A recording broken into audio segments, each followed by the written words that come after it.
Chers amis, bonsoir. Un nouvel épisode de l'Église d'aujourd'hui commence et ce soir, je vais vous amener au couvent ou mieux au monastère.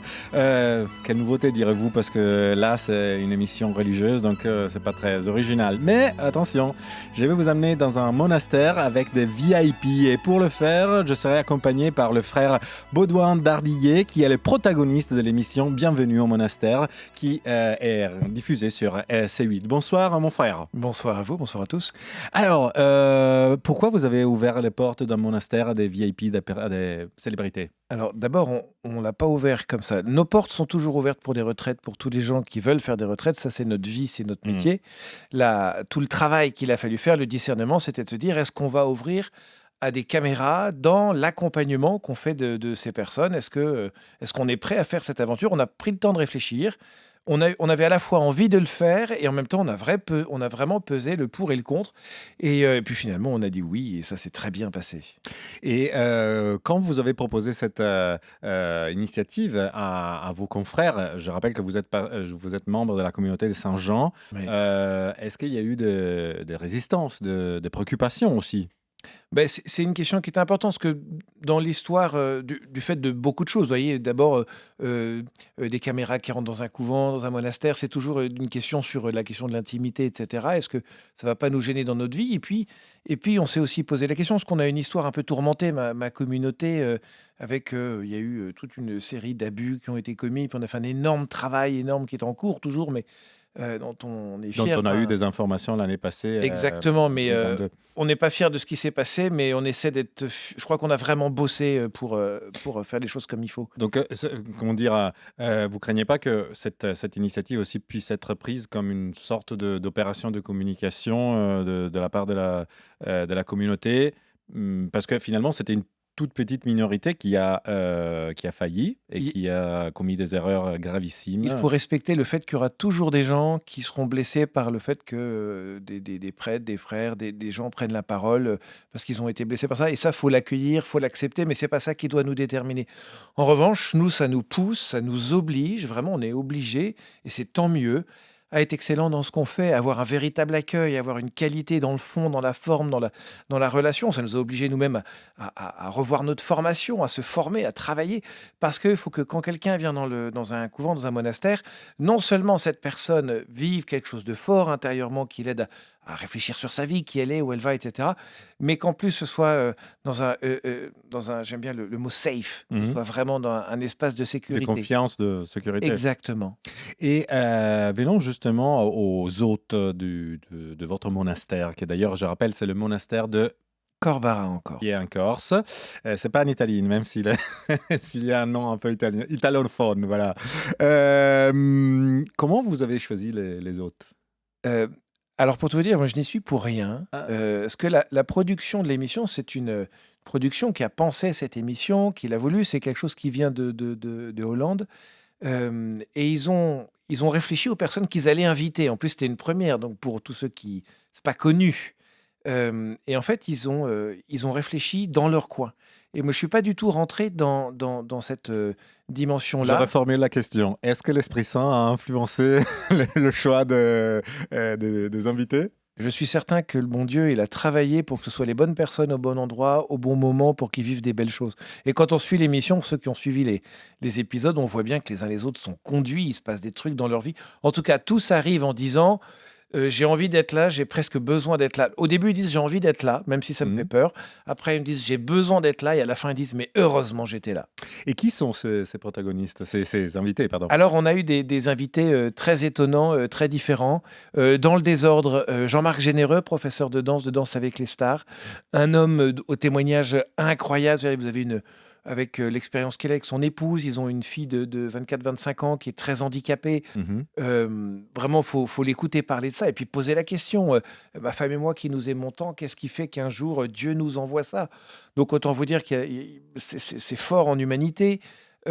Simon Castaldi qui est, son travail à lui, c'est d'être, candidat de télé-réalité.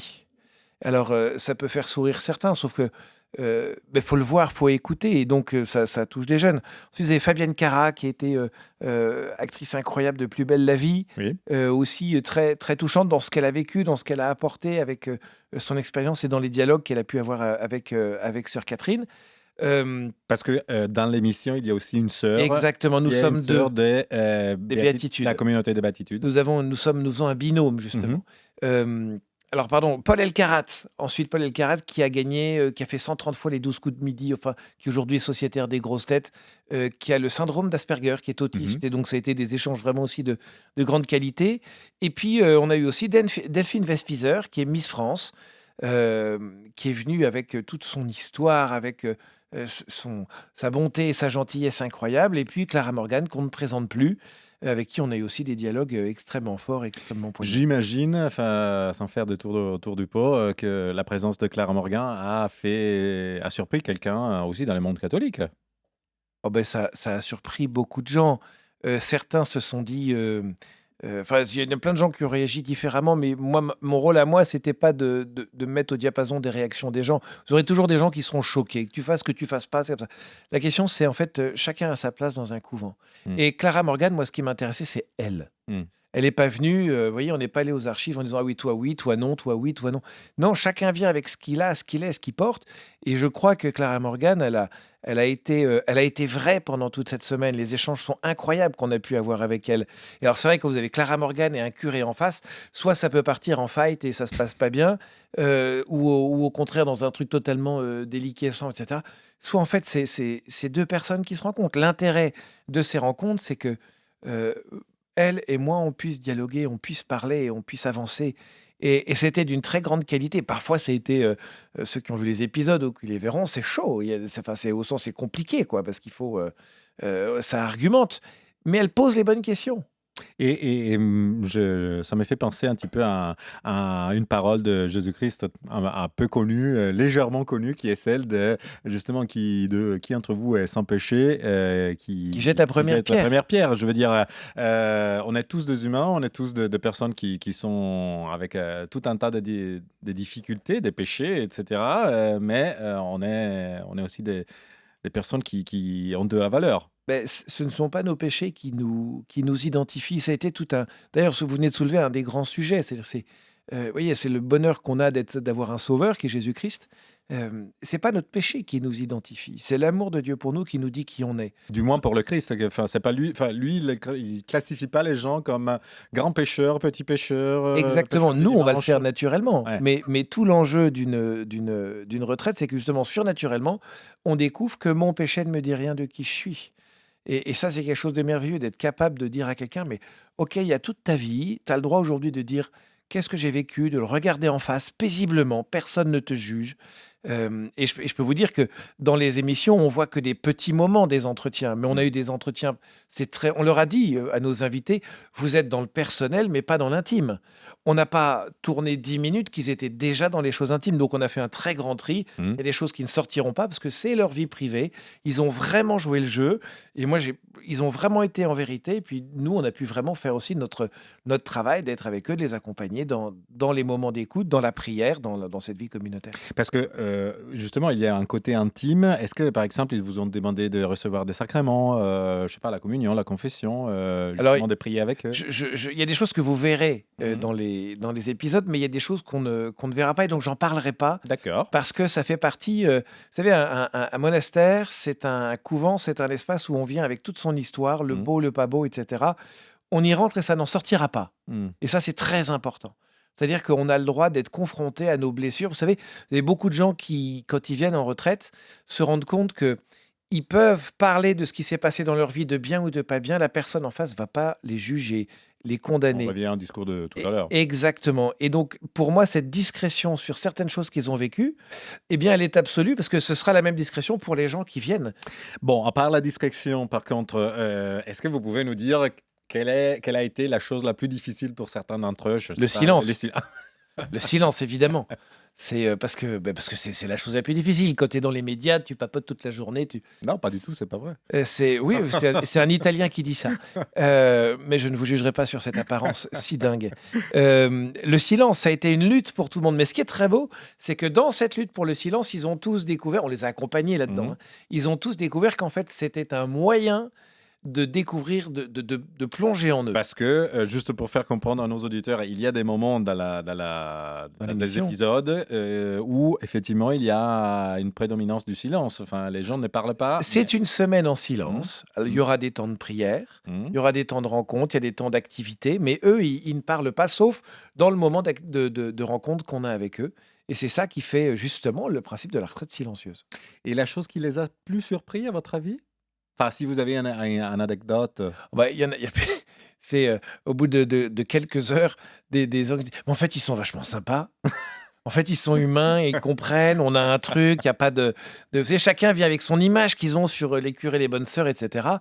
Alors c'est sûr que la sœur et moi avons des personnalités qui voilà, plus communicatives, mais en fait, ils ont ça c'est leur première, la 1re chose. D'abord, ils ont vu la beauté du lieu, les personnalités qui sont là et puis petit à petit, en fait, je crois qu'ils se sont découverts eux-mêmes et leur une des plus grandes surprises, c'est de dire: «En fait, ma vie vaut vraiment la peine d'être vécue». Je le savais, mais ils sont repartis en ayant fait la rencontre d'eux-mêmes et aussi la rencontre de Dieu, chacun dans sa mesure. La question leur est posée à un moment donné, mais chacun dans sa mesure, ils ont fait une expérience, spirituelle de Dieu, différente, sous plein d'aspects et je crois que ça sera un vrai témoignage. et de votre point de vue de prêtre cette fois-ci, Oui. heu, quelle a été la chose la plus surprenante? Parce que vous, vous êtes habitué à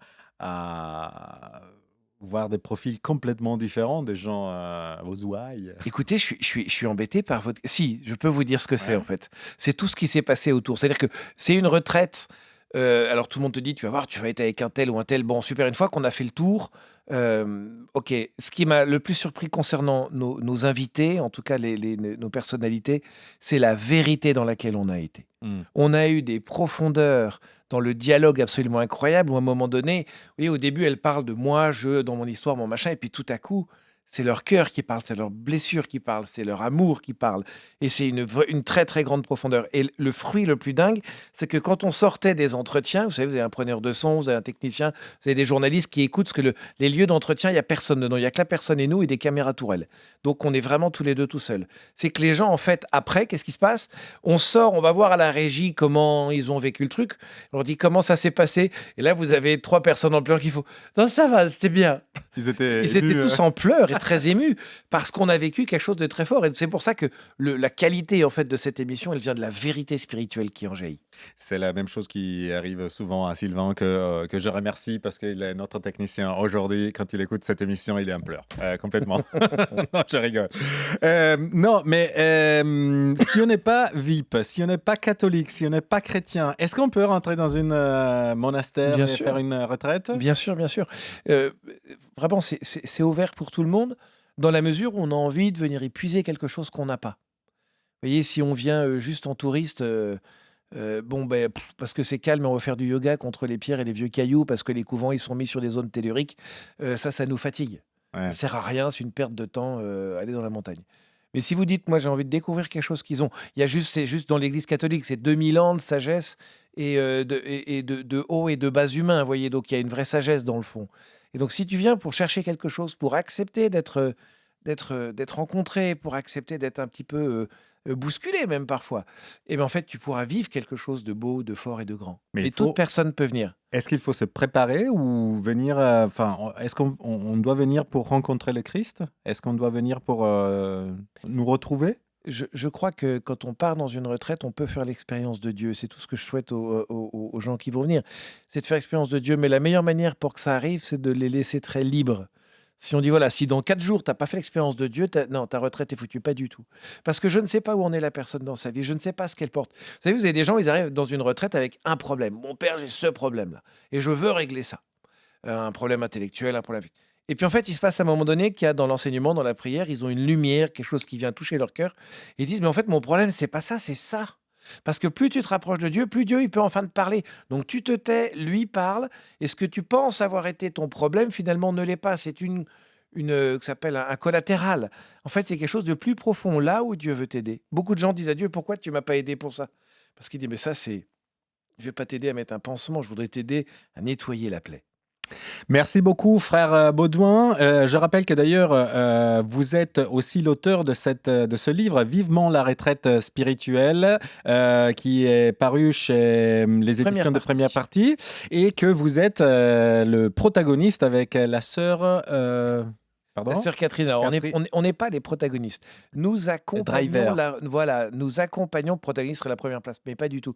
Nous sommes là pour nous effacer, pour accompagner les retraitants qui viennent. Donc, vous êtes l'accompagnateur de personnalités des VIP qui seront les invités dans l'émission Bienvenue au monastère, qu'on pourra retrouver sur une chaîne comment dire, du PAF français.